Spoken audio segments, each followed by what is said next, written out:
Imagine this. You are standing in the street.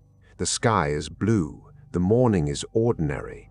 Then, in less time than it takes to blink, the world becomes fire. You survive. 3 days later, you travel to another city. You think you are safe now. You think the worst is behind you. And then it happens again. This is not fiction.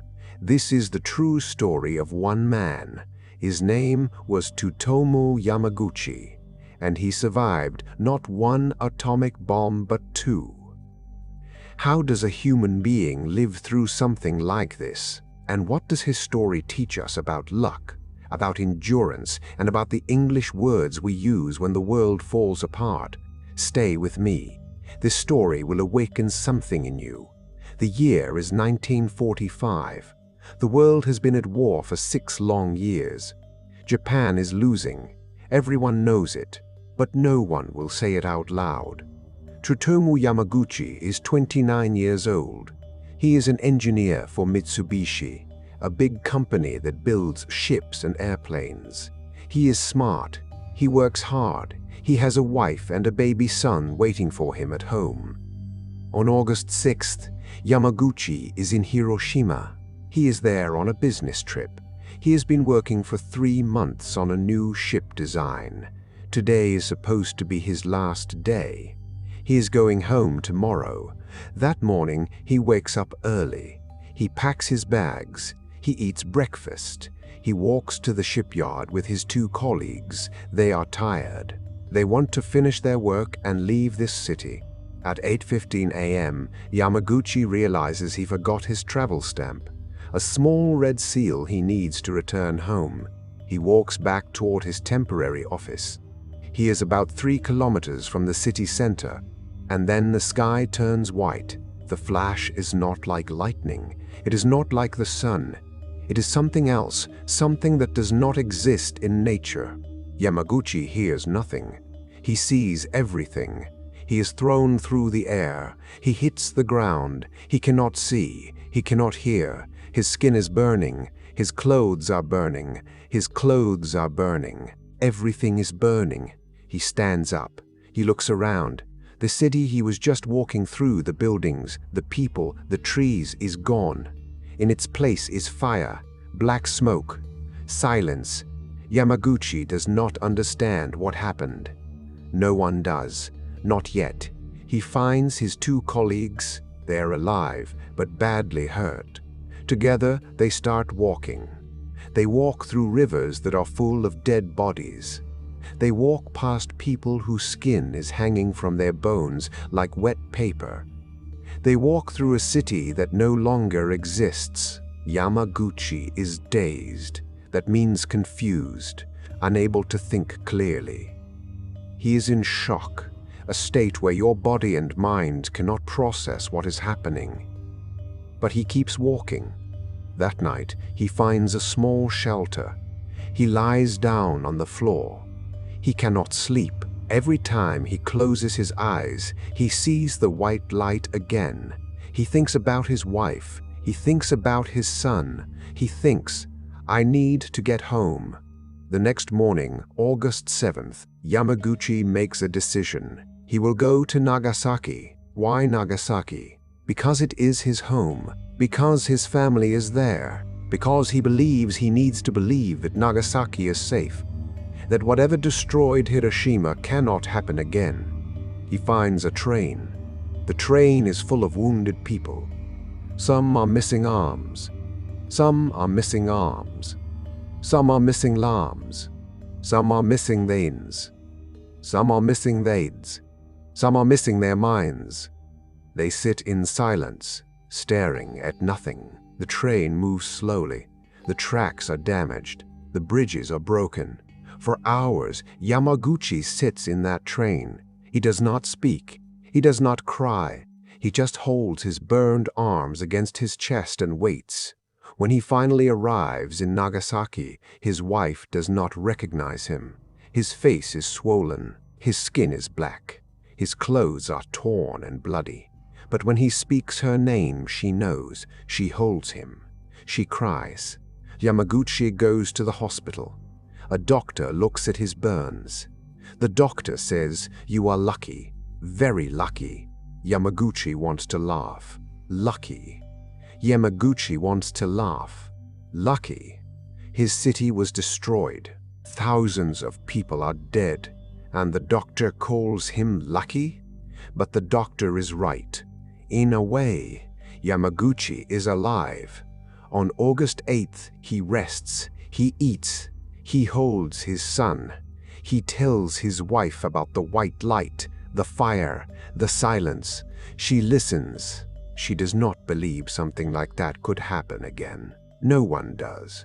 August 9th, Yamaguchi goes back to work. He is in his office at Mitsubishi. He is telling his boss about Hiroshima. He is saying the whole city disappeared. One bomb. One single bomb. His boss does not believe him. He says, "One bomb cannot destroy a whole city. You are confused. You are in shock." And then at 11:02 a.m., the sky turns white again. Yamaguchi is thrown across the room. The windows explode, the walls fall, the ceiling crashes down. He is buried under rubble. He cannot move. He cannot breathe. He thinks, "Not again. Please, not again." But it is again. He pulls himself from the wreckage. He stands up. He looks at the city of Nagasaki, his city, his home, and sees the same thing he saw in Hiroshima. Fire, smoke, silence. He finds his wife. She is alive. She is running through the streets, searching for him. When she sees him, she falls to her knees. She thinks he is a ghost. Yamaguchi is alive. For the second time, he is alive. But now, something is different. His body is breaking down. His skin is peeling off in sheets. His hair is falling out. He cannot eat. He cannot sleep. He is nauseous, that means sick to your stomach, wanting to vomit. He is weak without strength, unable to stand for long. The doctors do not know how to help him. They have never seen injuries like this. Radiation, the invisible poison from the bomb, is destroying his body from the inside. For weeks, Yamaguchi lies in bed. He does not know if he will live. His wife sits beside him. She feeds him soup. She washes his wounds. She tells him, "You survived twice. You will survive this too." And somehow she is right. The war ends on August 15th, 1945. Japan surrenders. The bombs stop. But for Yamaguchi, the war inside his body continues for years. He recovers, slowly, painfully. His skin heals, but it never looks the same. His hair grows back, but it is thin and white. He is scarred, marked forever by what happened to him. But he goes back to work. He has 2 daughters. He lives a quiet life. He does not talk about the bombs, not to his friends, not to his children, not to anyone. Why? Because in Japan, the survivors of the atomic bombs are called hibakusha, a Japanese word that means bomb-affected person. And being hibakusha is not easy. People are afraid of you. They think you are contaminated, poisoned, dangerous to be near. They think your children will be born sick. They do not want to hire you. They do not want to marry you. They do not want to touch you. So Yamaguchi stays silent. For decades he says nothing. But silence has a cost. Silence means the world forgets. Silence means the world forgets. Silence means the story dies with you. And Yamaguchi does not want that. In 2005, something changes. Yamaguchi is 90 years old. He is one of the last surviving hibakusha from both cities, and he realizes if he does not speak now, no one will. So he breaks his silence. He writes a book. He gives interviews. He travels to the United Nations, the international organization that tries to keep peace in the world. He stands in front of world leaders and says, "I am not angry. I do not want revenge. I want the world to know that nuclear weapons are not just weapons. They are the end of everything. They are the end of cities, the end of families, the end of humanity itself. He becomes a symbol, a person, or thing that represents a bigger idea. He represents survival. He represents the cost of war. He represents the question that every generation must answer.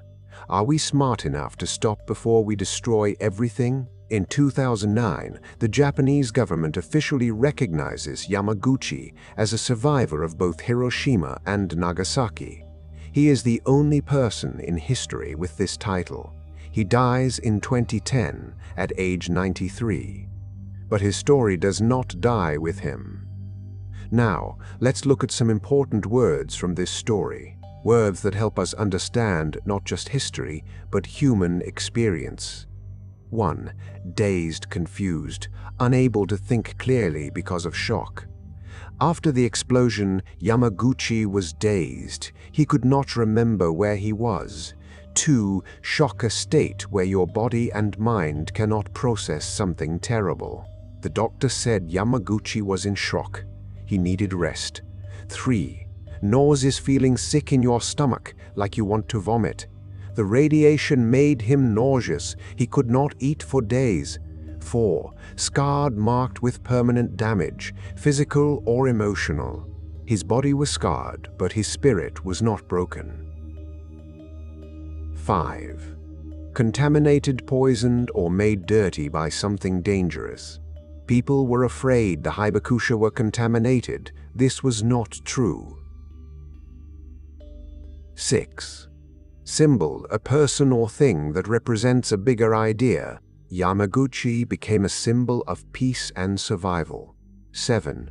Survivor, someone who continues to live after something terrible. He was a survivor of 2 atomic bombs, the only one in history. 8. Endurance, the ability to keep going through pain or difficulty. Yamaguchi's endurance was extraordinary. He refused to give up. 9. Silence, the absence of sound. Also, the choice not to speak. His silence lasted for 60 years. Then he chose to speak. 10. Humanity, all human beings. Also, kindness and compassion. Yamaguchi asked the world to choose humanity over destruction. Tsutomu Yamaguchi's story is not just about war. It is not just about bombs. It is about what humans can survive. It is about what humans can survive. It is about the choice to speak when silence is easier. It is about turning pain into purpose. Yamaguchi did not ask to be a symbol. He did not want to survive 2 atomic bombs, but he did, and in the end, he chose to use his survival to warn the world. That is endurance. That is courage. That is what it means to be human. And here is something for you. Every time you learn a new word in English, you are building your own endurance. You are choosing to grow when it would be easier to stop. You are proving that the human mind, like the human spirit, can survive almost anything.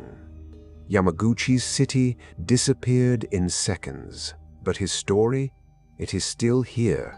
It traveled across oceans, across decades, and now through this screen to you. If this story awakens something in you, hit that like button. Let it travel a little further. And if you want more stories that turn history into power, language into adventure, and learning into something you actually feel, subscribe to Awakening Avenue. This is where stories don't just teach English, they ignite something inside you. Drop a comment below. Which survival story should we awaken next? Until next time, keep learning, keep questioning, and never let anyone convince you that your mind isn't your greatest weapon against the darkness.